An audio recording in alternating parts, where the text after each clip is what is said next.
Yes, I'm Niresh Eliatambi.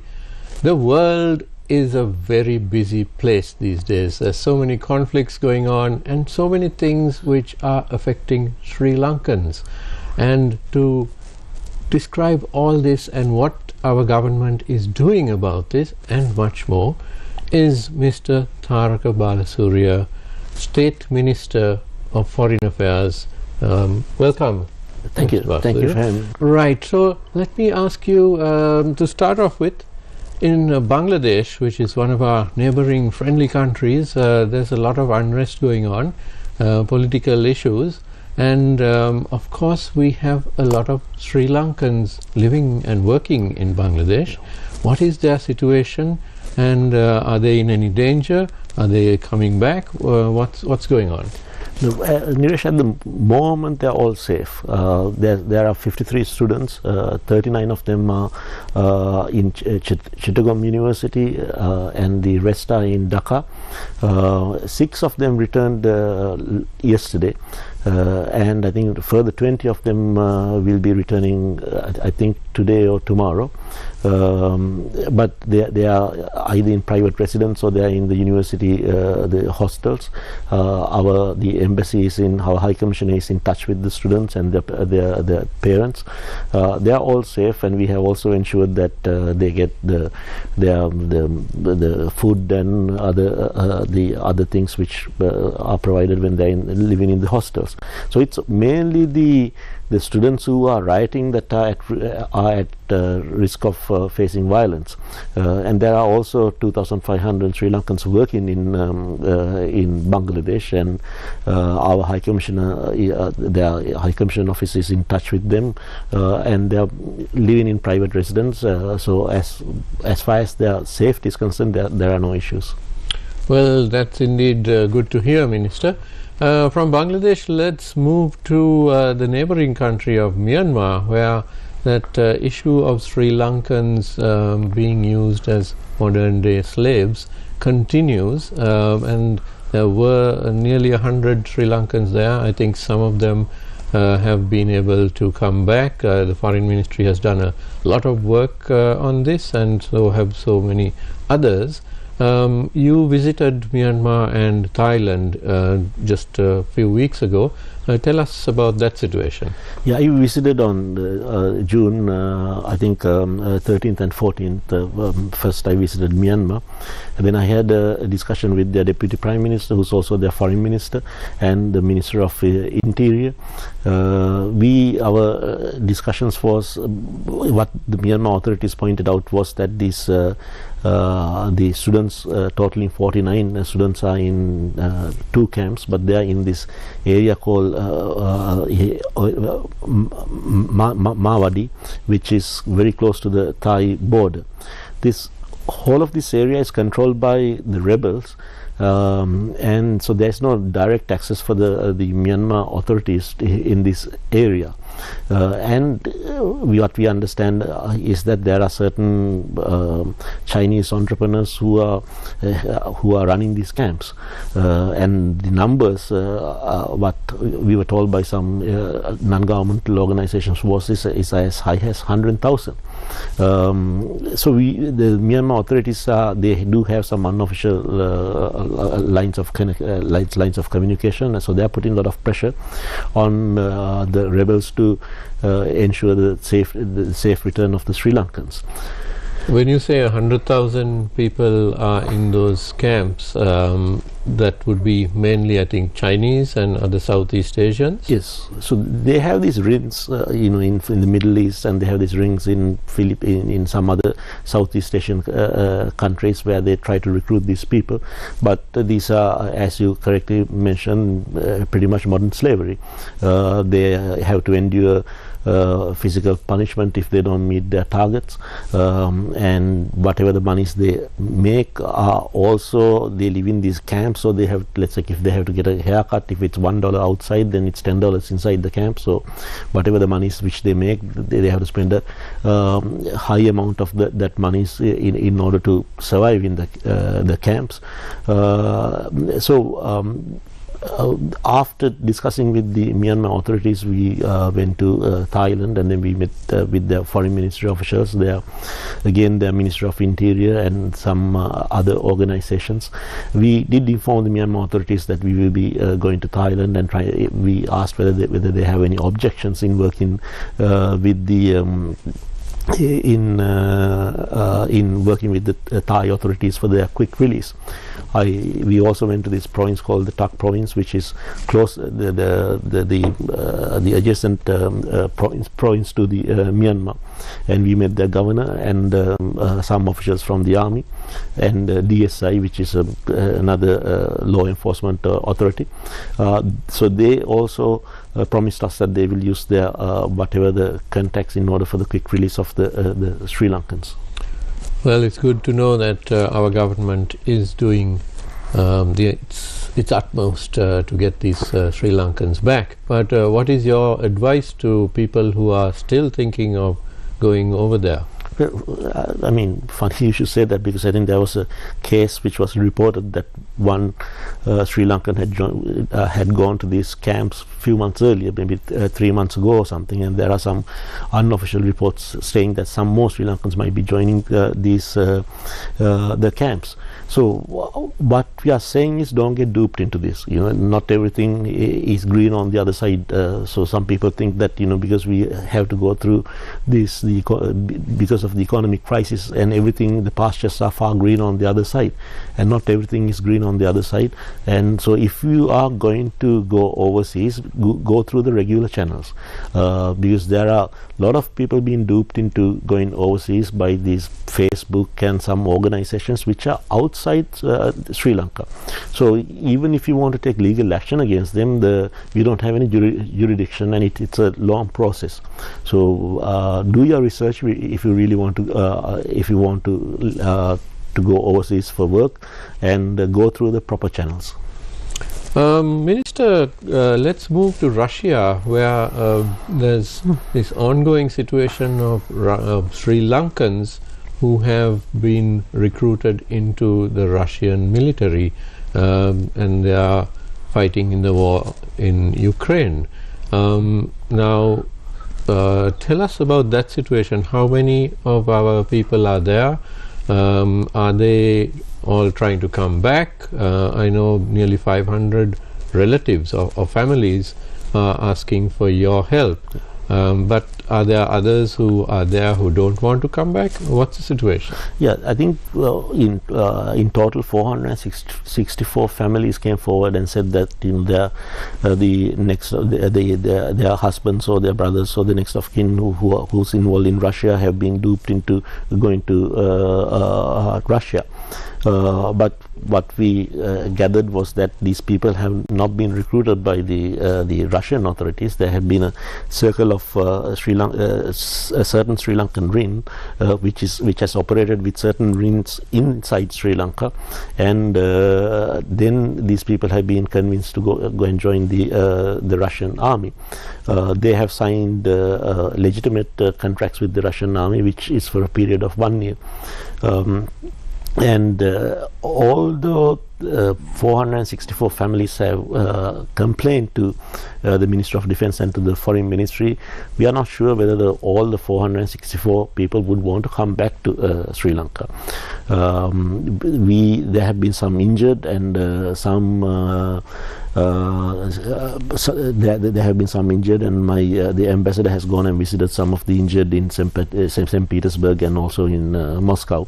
And when he had spoken to some of them, they have said that, look, now I am injured, so I don't want to come back to Sri Lanka. There was a decree by President Putin saying that they will be given citizenship. So some of them are trying to look at getting citizenship and to settle down in Russia. But we also spoke with the Russian authorities to, if there are any irregular activities, such as that if your salaries are being deducted or being debited by certain other people, that to ensure that that doesn't happen, which the Russian authorities, that they promised that they will look into that.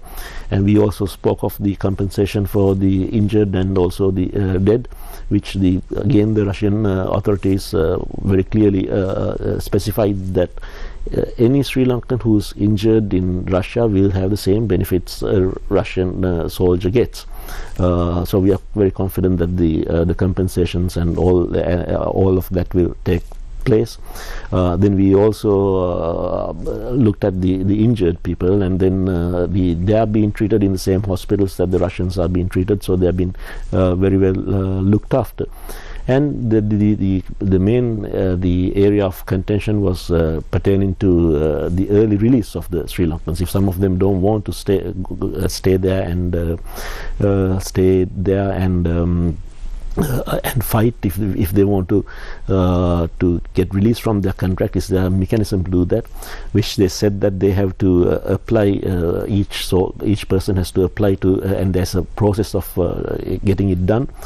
But we also told them that we understood that I think the Prime Minister Modi was also to visit them on the 8th of this month, and I visited on the 25th and the 26th of last month. So we said that if they are giving any concession to any other country for the early release of the soldiers, then we are also looking at the same terms to be extended to Sri Lanka, which Russian authorities agreed to do so.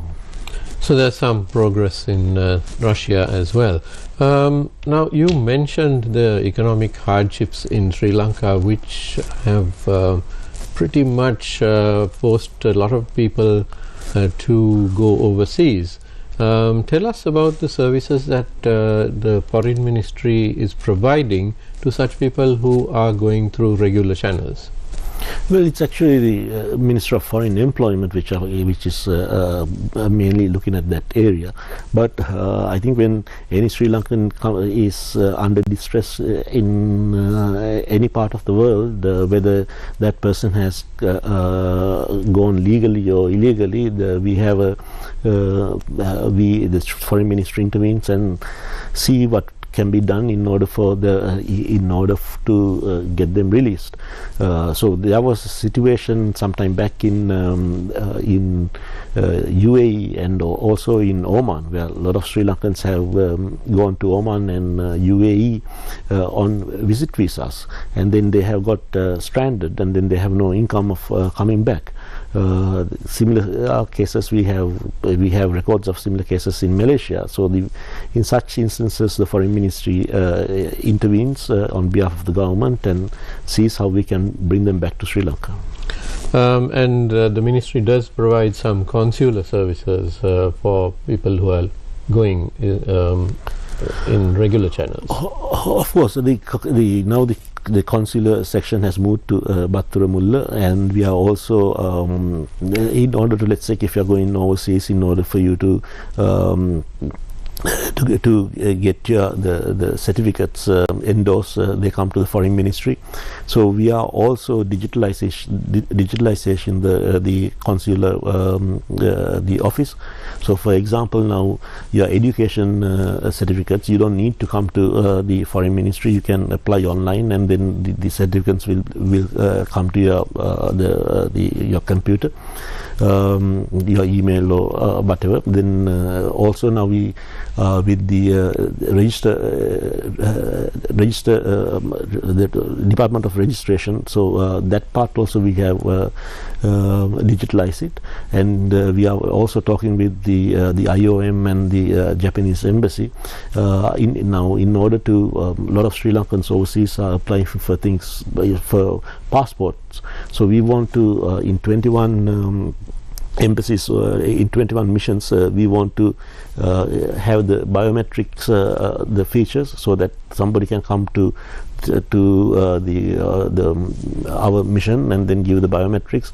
All that data will flow to the immigration, the Department of Immigration. The new passport will be then after it will be issued, and then it will be couriered straight to that person's residence. So we are through the process of digitalization. Then we want to make sure that the Sri Lankans living overseas and the Sri Lankans who needs the consular services get a good deal. Right. Now, Minister, let's talk about Sri Lanka's position in the world.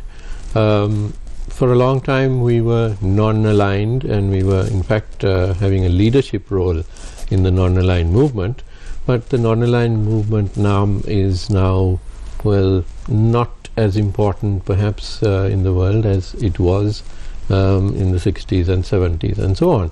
And of course our various governments in Sri Lanka have favored various countries. Some favor India, some others favor China, the West. And sometimes it's quite a balancing act. But right now we seem to have gone back to a mid-level position. Could you tell us what our foreign policy is in this regard? Well, we still follow a neutral and a non-aligned policy, and I do believe that we need to follow it in the future as well. But also, there's more. We are more multi-aligned now than previously when it comes to different subjects, and if it's in our interest, we align with certain countries regarding to that particular policy. So it could be it could be regional, or it could be at a higher level. So being non-aligned doesn't mean that you're non-active. You are being active, but depending on the different policies, we align ourselves differently with different countries. So I think it has worked well for us. One thing which we, in our foreign policy with India's growth and the resurgence of India in the region and throughout Asia. Both in terms of the economic development and also the military resurgence. One thing which this government, and I think any government which will come in the future, or will have to ensure that that India is not threatened by Sri Lanka, or for that, India is not threatened by Sri Lanka, but India can be threatened by Sri Lanka being used by other countries in order to jeopardize India's interest. So we have, as one of the former secretaries stated, that they see Secretary of Foreign Affairs stated that they see Sri Lanka as a aircraft carrier just off the coast of India. So we need to make sure that the Indians are quite comfortable comfortable that Sri Lanka is not in any way encouraging or will not allow any country to use Sri Lanka as a pawn. But having said that, we also want to work with all the other countries when it comes to business. We see any connectivity program which brings Sri Lanka more closer to either to the east or to the west is perfectly all right with us. And so I think we have for a long period of time been somewhat a closed economy. Even after 77, although most Sri Lankan says that J.R. Jayawardena tried to open the economy, he didn't entirely open the economy. So we need to open the economy up more. We need to integrate with the supply chains of the world, and we need to develop our economy accordingly. So that is also coupled with having more FTAs and PTAs with other countries. So we have applied for the RCEP membership. We have a FTA with India, and we have FTA with Pakistan, with Singapore. Now a FTA with next year with Thailand. It will be implemented. We are PTA with Bangladesh. It's very close to being completed. We have started discussions with PTA with Indonesia. So it's only through regional integration that we can really take advantage of the development which is taking place in South Asia and Southeast Asia. Now, some economists have been critical of the fact that successive Sri Lankan governments in the past have not paid enough attention to our foreign relations. For example, we don't have a lot of free trade agreements so far, although there are many being negotiated now. When you compare with, say, a country like Vietnam, which has far more and is clearly benefiting from those agreements. Are we on the right track in this regard? No, I think certainly we have a bit of an idle mentality, and if you're looking at FTA, free trade agreements, for example, certain sections of the people will say this will be harmful. What we need to understand about with the FTAs is that, of course, it can be harmful to certain sections of the people, but if vast majority of the section of the people benefit, then we need to take a decision based on the overall impact of it. So I think the FTAs are more beneficial than it being harmful, and we also need to understand how the supply chains of the world work. So in order for us to be included into the, or get into the integrated into the supply chains of the world, we need to have the FTAs. But having said that, the FTAs and alone is not going to boost trade. We need to have a environment which is favorable for trade too. If the people are going to strike every day, or people are being induced to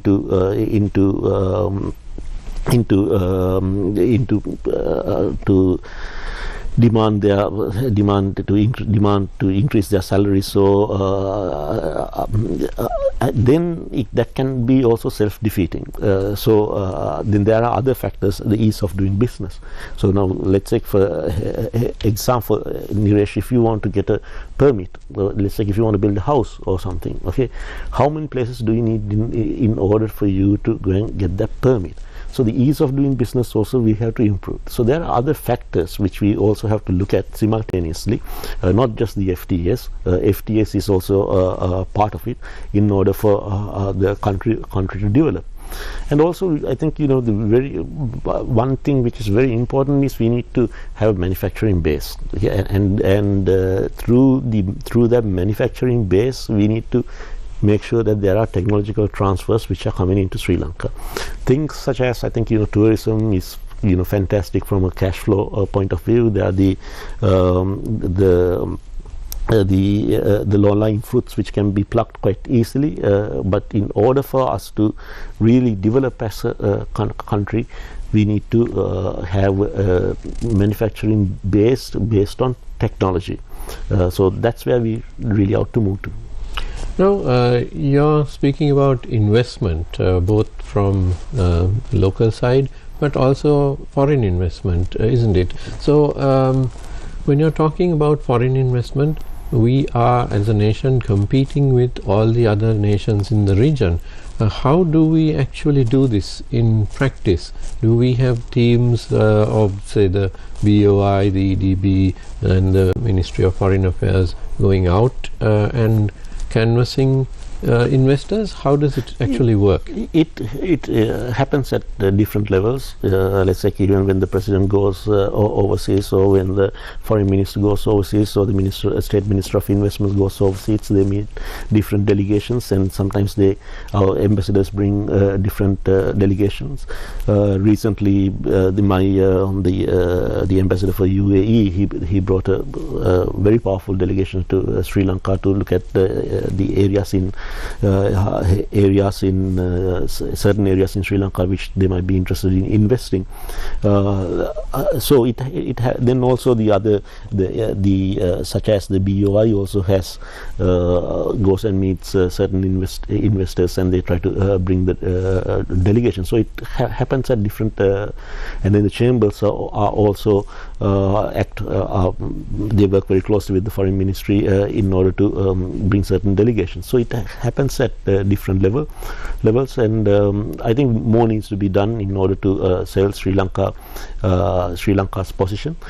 But in order to sell our position also, we need to make sure that we do our groundwork. If everybody is continuing to strike, and if everybody is looking after only talking about their labor rights, you don't see these strikes and all these things in Vietnam.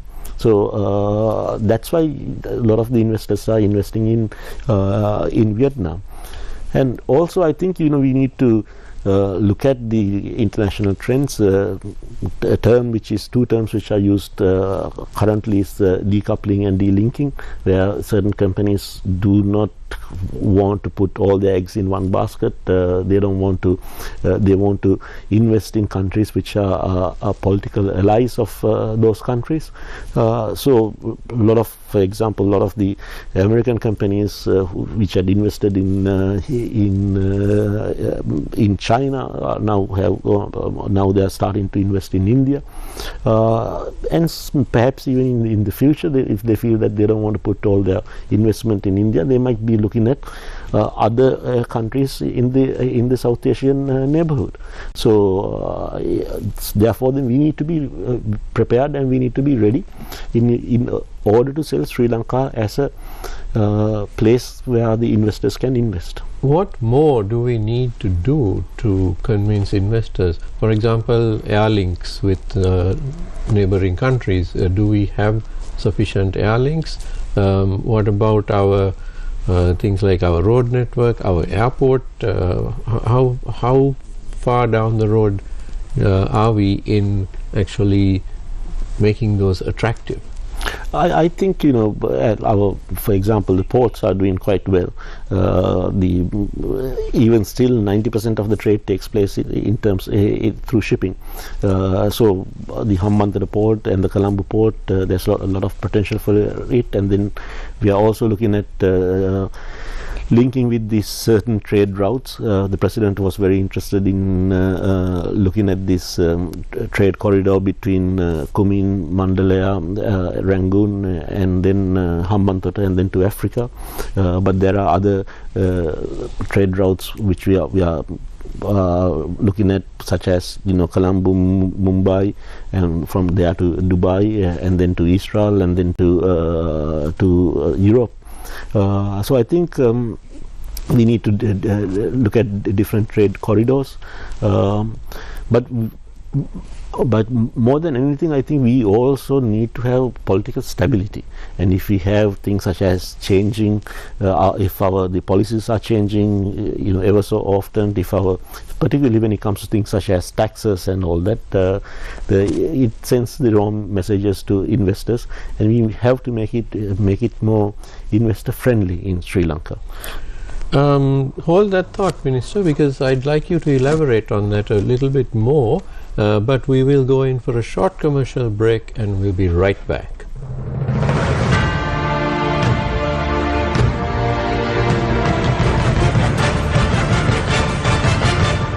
The Symphony Orchestra of Sri Lanka proudly presents Romantic Masterworks, an enchanting evening of romantic era masterpieces conducted by Dushyanthy Pereira, featuring Dr. Jonathan Guest on clarinet and young Sri Lankan pianist Dhiren Fernando. 27 July, 7 p.m. onwards at the Lionel Wen Theatre. Tickets available now. Electronic media sponsors: Yes 101, Legends 966, Newsfirst, and TV1. දැන් ඔයා මට කියන්නේ වින්දයක් වගේ දෙවෙනි උදුර ගන්න කියලාද? නිකන් ඉස්කෝලේ යන කාලේ කොල්ල පටලා ගත්ත කෙල්ලොන්ගේ දෙබස් කියන්න එපා හලෝ. ෆෝම් එකක් ෆිල් කරද්දිවත් තමුසේ කෙනම මගේ නවත් එක්ක ඇදිනවට මම කැමති නැහැ. ඒක එක පැත්තකින් මට ලැජ්ජාවක්. අනිත් පැත්තෙන් ඒක එහෙම වෙනකොට ඒක මට හිරිකිතයි. දැන් ඒකට අර වැඩේට මොකද වෙන්නේ? අද ඒක වෙනවද? කියා දෙන්න ආදරේ තරම් අද රාත්‍රියට ඉදියට සිරස ටෙලිතිරයෙන්.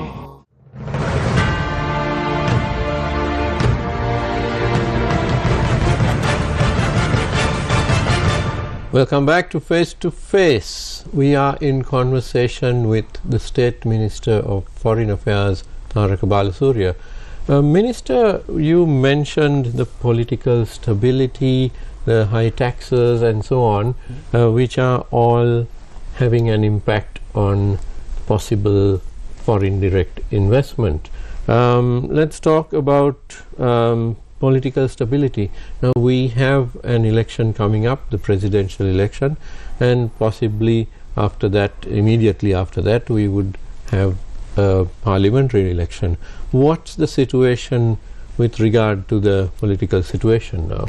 By the end of this week, the Election Commission will announce the dates for the presidential election.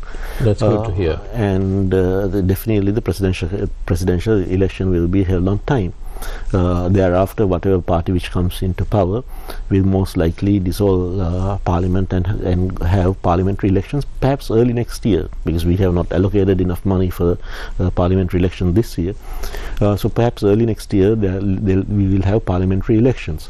So elections is an integral part of democracy, and we need to have elections on time. There's no argument pertaining to that. But I think as far as due to the unprecedented period which we had to go through, first the COVID and then the economic crisis, I do think that there are still a lot of frustrated people, frustrated youth, and due to that I do think that there is a rise in the votes of the NPP or JVP/JVP. And also I think that so that has also created certain amount of uncertainty in the business community. But ultimately I would think that we had a very successful meeting in Gampa last Sunday in Kadawata, and so the SLPP has not taken a stand to back the president just yet. First of all, the president has to declare that the president is running for the elections, and once the elections are declared, I think the president at the right time would make an announcement, and thereafter president will appeal to all the parties to support him. And I would think that the vast majority of the SLPP MPs and the SLPP as a party would also get behind the president and support him. And it's not just the SLPP. I think the SLFP, the CWC, and certain other parties will also be supporting the president. The chief question I feel that the people will ask is, out of the three candidates who's coming forward, who's the most suitable candidate to steer Sri Lanka in this time of difficulty? And in my mind, I think the people will no doubt feel that Ranil Wickremesinghe is the most suitable candidate, given what he has done for the last 2 years. Interesting opinion on that. Of course, it all depends on where you are standing in Sri Lanka, I suppose. If you have lost your job or you have slipped below the poverty line, then you would want a change in government, perhaps, or perhaps not. But as you mentioned, it's led to a rise in the popularity of the opposition parties. And I presume where investment is concerned, it is a problem for investors where the investors are unsure of what the economic policies of each party would be. Yeah, I mean, it's not a long period of time. By I think maybe beginning of October we will know for sure if there's a change of government or there will be continuity of the policies. So it's just a few months, and some investors I think will take a wait and see attitude until the presidential election finishes. So the SLPP is definitely not fielding its own candidate as of now? We will be backing a candidate. Right, okay. So that's interesting, because then the SLPP and SLFP, I think this would be the first time that there would not be a candidate from those parties. SLPP only put forward one candidate, because SLPP came from SLFP, and it's not that we have a very long history, and then we only put Gotabaya Rajapaksa as the candidate. But also I think it's a very good thing that there's a center-left element and a center-right element getting together for the sake of the country. And I do really think that for the betterment of the country, that if all parties can get together at least for a period of 2 years and work on consistent policies, what's good for the country, because people tend to think that because now that when you go out to the city or go out to to your towns, and since you have petrol, since you have diesel, since you have uninterrupted electricity, and since you have those amenities, that we are out of the woods, but we are not out of the woods. We have a little breathing space since 2028, but by 2028 we need to have new revenue streams in order for us to pay our debt.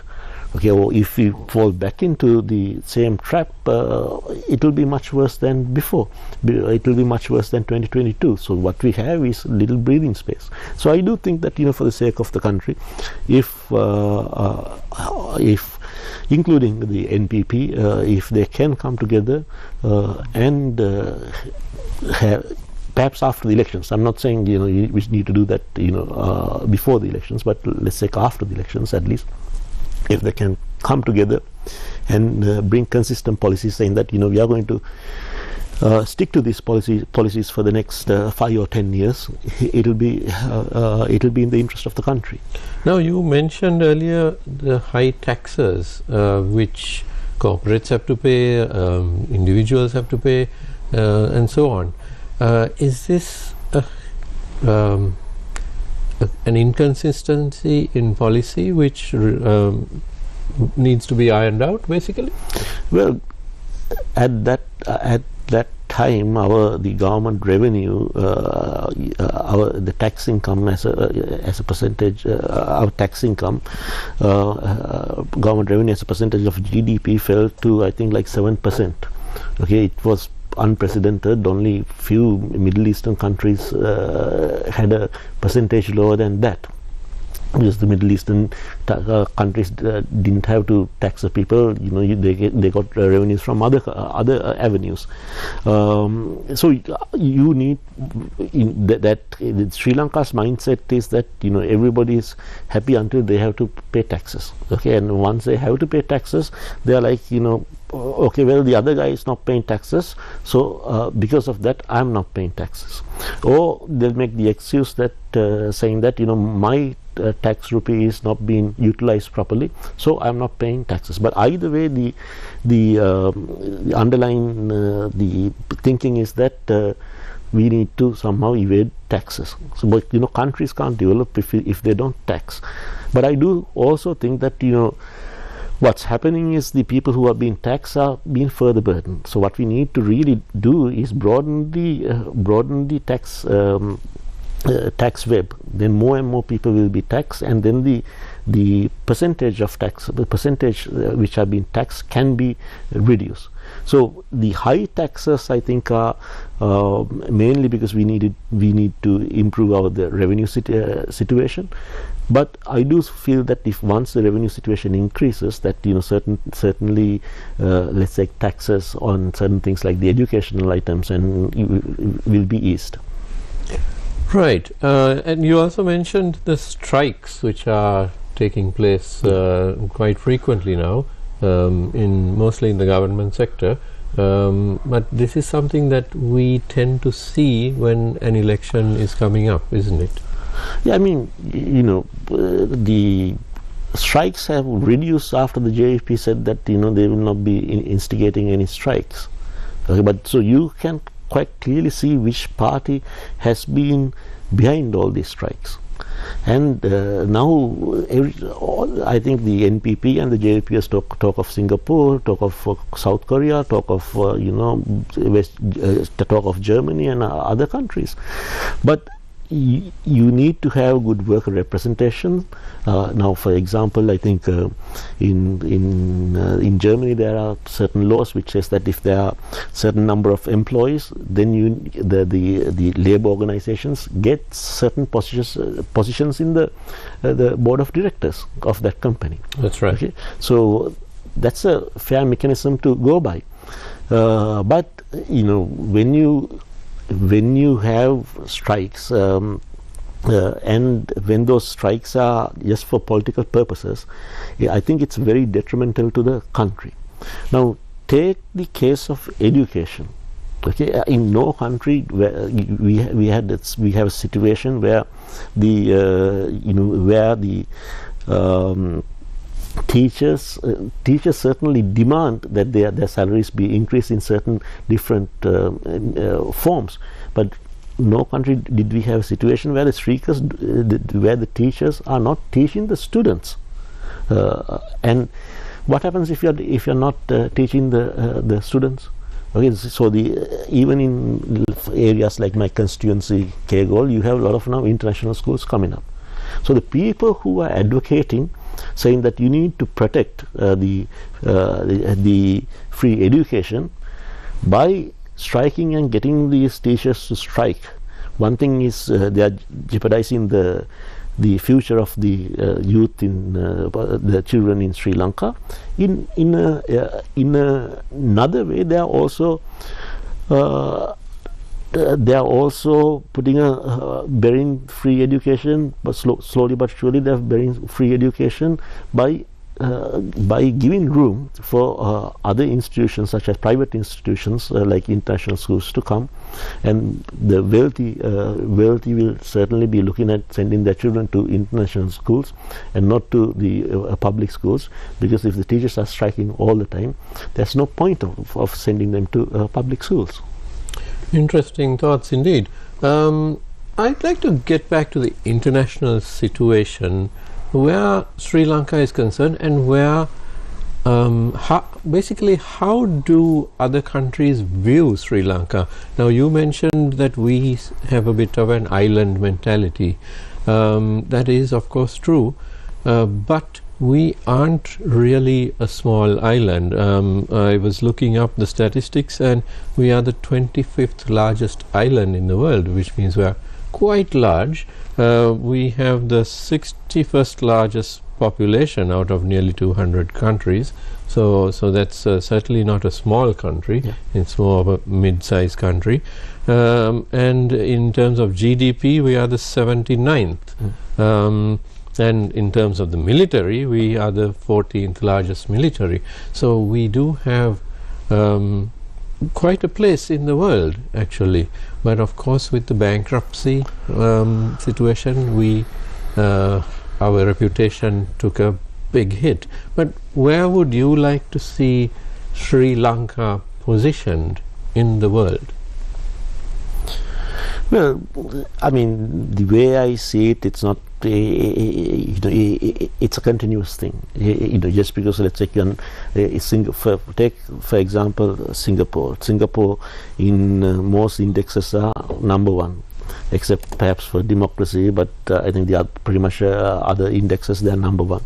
So do you, even if you reach number one, do you stop saying that okay, we are number one, now we don't need to work at that anymore? No, you still it's a process which we need to look at and to ensure that we make it more efficient and more productive. So I think that Sri Lanka has no major global political interest in terms of, let's say, we don't want to conquer another country, we don't want to go and conquer Maldives, or we don't want any of that. Okay, so then what do we want? We want the economic progress in Sri Lanka, and we want so that the citizens will be better off. Okay, so in order for us to do that, there are few things which we need to get right. That we need to make sure that all the citizens feel that they are part of this country. Otherwise, there's no point of the country progressing and few people making lots of money and the rest of the people being left behind. And we need to have good relationships with our neighbors and the other countries, not just with India, China and the United States, but also with other countries like Indonesia, Saudi Arabia, the Middle Eastern countries like Iran. We need to have good relationship with those countries. And then we also need to look at business. So most of these, for example, the Southeast Asian countries and South Asia countries, we have very good relations with the political relationship with all these countries. But when it comes to business, when it comes to trade, mostly we trade about with 300 to 500 million dollars worth of business with these countries. So we need to integrate more and we need to bring more connectivity programs in order to improve our trade with those countries. And I think the other most important thing is that we need to, let's say, when investors come to Sri Lanka, for example, we need to take something out of that. And it's not just giving employment for the Sri Lankans, but there has to be a technology transfer so that the Sri Lankans learn from these multinationals, and then we in future can adopt that technology too, and we can create Sri Lankan entrepreneurs based on those technologies. So I think we need to get all these things correct in order for us to progress. But my and the foreign ministries, I think the main interest, let's say for the next 5 to 10 years, would be economic diplomacy. So we need to strengthen that area in order for us to progress. Now, looking at economic diplomacy, we have India right next door, which is basically growing at a rate of, I believe, 6.3% of their GDP, economic growth per year. So that's enormous, and it's also a huge market where all countries are concerned. What more can we do to couple ourselves, our economy, with India?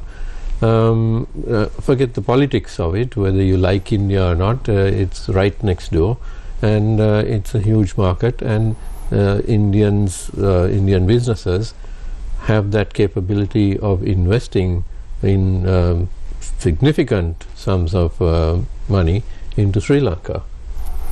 Yeah, I think we need to improve connectivity. When I was for the BIMSTEC foreign ministers meeting, when I met the Prime Minister Modi, then he spoke with all the foreign ministers for about half an hour, and he made an interesting assessment, which was that he feels that the European Union succeeded more so than SAARC and the other regional organizations like BIMSTEC because of connectivity, which is true. So let's take with India now. We have an airport in Jaffna, but large planes can't land because the tarmac is too small. So we are working with the Indians in order to increase the tarmac. The ferry service started, but it stopped. So we need to look at the sea connectivity with the India, and not just the ferries. Just one ferry coming, but we need to have like a roll-on-roll of ferry. When one ferry comes, another ferry goes. Big ferries preferably, then the Indians can come bring their vehicles to Sri Lanka. Then we need to look at grid connectivity to India. So if we produce enough renewables from northeast of Sri Lanka to the northwest of Sri Lanka, we can produce 14 times our energy requirement. Okay. What do we do with the excess energy? We can sell it to India, or we can make it into we can do things such as green hydrogen with that energy. We also need to understand for some of these. Now you mentioned about India's growth rate almost at 7%, and out of the 7 fastest growing states in India, 4 of them are in South India. So for some of these states, it's much more easier for them to connect with Sri Lanka than to connect with the northern states in India. And I think the real game changer would be a land bridge. If we have a land connectivity to India, I think that would be a real game changer. Indian tourists can come to Sri Lanka, experience Sri Lanka over the weekend, and then they can go back. In terms of tourism, that will increase numbers. I mean, we are still looking at 2.4 million tourists. Of course, I understand that we can't have the Bali model, and we can't have the Thai model where we look at 30 million worth of tourists. But certainly we can look at numbers like about 8 million worth of tourists, 8 million tourists for Sri Lanka. So if we have those connectivities, I think we can achieve those numbers quite easily. Now, one final question about the land bridge. Now, land bridges have been highly successful where isolated, where islands have been concerned, island nations. Example being Singapore, they are easily connected to Malaysia, and of course the UK is now connected through the Channel Tunnel to the mainland Europe. Through France, of course. So it stands to reason that at some point Sri Lanka and India should have a land bridge. But how realistic is it at this point, and what's being done towards getting there? Well, there's a high-powered delegation, a committee which has been appointed, and now we have to find a consultant. Sri Lankans have to pick a consultant, and Indians have sent some details, and this committee has to pick a consultant and report back to India. The bridge itself, what I was told is that it won't take too long to make the bridge. It will take about 4 years to build the bridge. But in fact, there are many bridges in Sri Lanka which take far longer to build than 4 years. Yeah, I mean, it is at the end of the day a time to make bridges and not walls. You need to break the walls down. For too long we've been having these building walls around ourselves and then saying that and trying to differentiate amongst us. And there's this what I meant by that, the island mentality is that some Sri Lankans have this fear, saying that if you will have a bridge, that all the Indians will come to Sri Lanka and then they won't leave. But that has not happened between Singapore and Malaysia. That has not happened between France and England. Now the GDP per capita in Tamil Nadu is higher than Sri Lanka. So the reverse can happen, where Sri Lankans can go to India looking for jobs. And also, just because you have a bridge, it doesn't mean that there won't be immigration checkpoints. It's not that you can freely come to Sri Lanka and then go about. There will be the border controls, and the reverse is also true, where the Sri Lankans can go to India, and if you are growing spices in areas like Kegol, we grow a lot of spices. You can take your spices in a small lorry, Dimo Batta or something, and then go and sell it in India, and you can come back. So you have to understand from the perspective that commerce is good and trade is good. If trade and commerce is bad, then you can put barriers between our provinces. Just like in the United States, you can't bring oranges to California. So you can say that if you transport something from Sabaragamu to the Western Province, then you should pay a tax. So that itself negates the argument that trade is bad. Okay, but we need to be careful, and we need more connectivity, not just with India, also with the rest of the world. So and we need to look at other new markets, such as the FTA with Thailand. We have fantastic historical ties with Thailand. You know, culturally we are very similar. We have very good ties with Indonesia. With the Middle East we have historical ties. So we need to capitalize. It's no point just having good political ties. Yeah, it certainly helps when it comes to things like the Human Rights Council and all that. But what we really need to concentrate is is developing the economic ties with these countries.